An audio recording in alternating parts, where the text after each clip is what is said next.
সুপ্রিয় ভিউয়ার্স, আসসালামু আলাইকুম। আজকে এই ভিডিওর মাধ্যমে জানবো কিভাবে প্ল্যানপেড অ্যাকাউন্ট রেজিস্ট্রেশন করতে হয়। আপনারা যারা প্ল্যানপেড অ্যাকাউন্ট রেজিস্ট্রেশন করতে চাচ্ছেন তারা এই ভিডিওর ডিসক্রিপশন বক্সে প্ল্যানপেড অফিসিয়াল অ্যাপ ডাউনলোড লিঙ্ক দেখতে পারবেন। সেই লিঙ্ক থেকে প্ল্যানপেড অ্যাপটি ডাউনলোড করে নেবেন। অ্যাপ ডাউনলোড সম্পন্ন হওয়ার পর অ্যাপটি ইনস্টল করে আপডেট দিয়ে নেবেন। আপডেট দেওয়া শেষ হলে পরে অ্যাপটি ওপেন করবেন। অ্যাপটি ওপেন করার পর আমরা এরকম একটি ইন্টারফেস দেখতে পারবো। সবার উপরে দেখতে পারবেন লগইন অ্যান্ড রেজিস্ট্রেশন।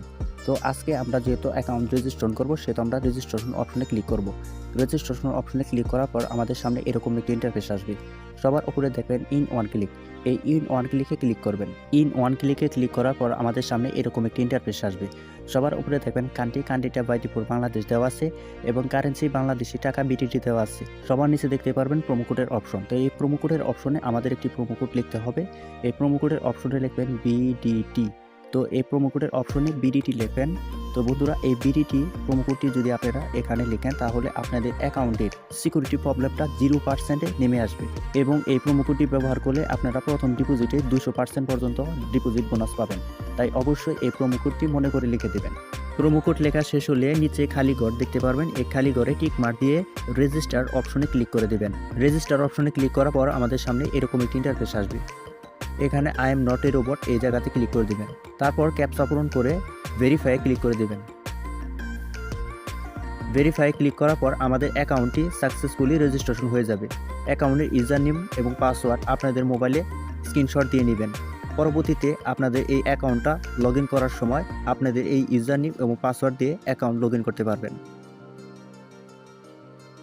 এই অ্যাকাউন্টটি রেজিস্ট্রেশন কমপ্লিট। এখন এই অ্যাকাউন্টটি ফুল ভেরিফাই করতে হবে। ফুল ভেরিফাই করার জন্য সবার নিচে দেখতে পাবেন মেনু বাটন দেওয়া আছে। এই মেনু বাটনে ক্লিক করবেন।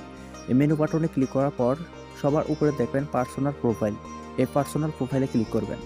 পার্সোনাল প্রোফাইলে ক্লিক করার পর আমাদের সামনে এরকম একটি ইন্টারফেস আসবে। এখন এখানে আমাদের প্রথমে একটি ইমেল অ্যাড করতে হবে।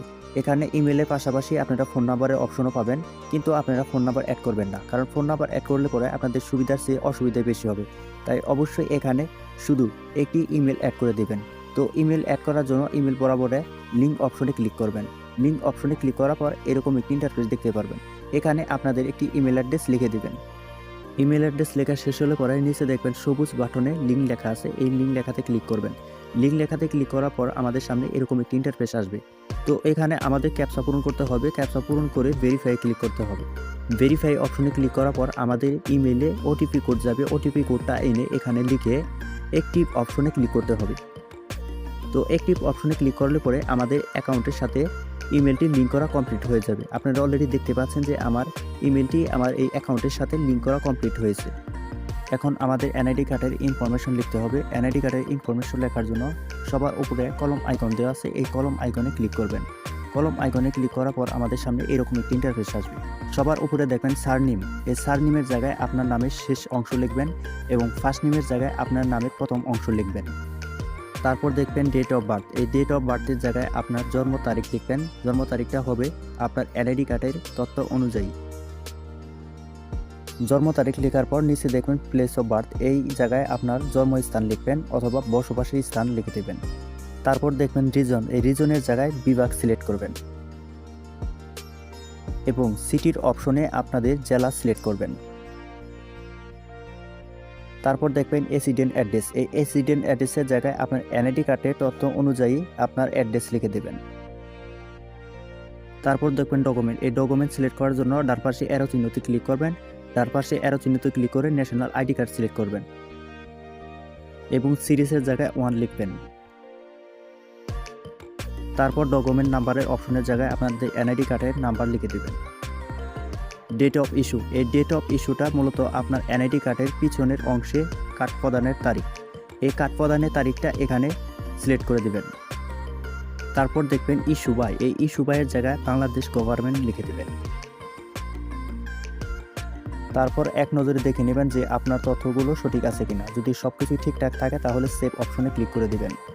সেভ অপশনে ক্লিক করার পর আমাদের অ্যাকাউন্টের ইনফরমেশনগুলো সেভ হয়ে যাবে। এখন এই অ্যাকাউন্টটি পুরোপুরি ভেরিফাইড হয়েছে। এই অ্যাকাউন্ট দিয়ে আমি যে কোনো পরিমাণের উত্তোলন এবং ডিপোজিট করতে পারবো, কোনো প্রকার সমস্যা হবে না। আপনারা যদি এইভাবে অ্যাকাউন্ট রেজিস্ট্রেশন করেন তাহলেও আপনাদের অ্যাকাউন্টে কোনো প্রকার প্রবলেম হবে না। তো আজকের মতো ভিডিওটা এই পর্যন্তই। সবাই ভালো থাকবেন। খোদা হাফেজ।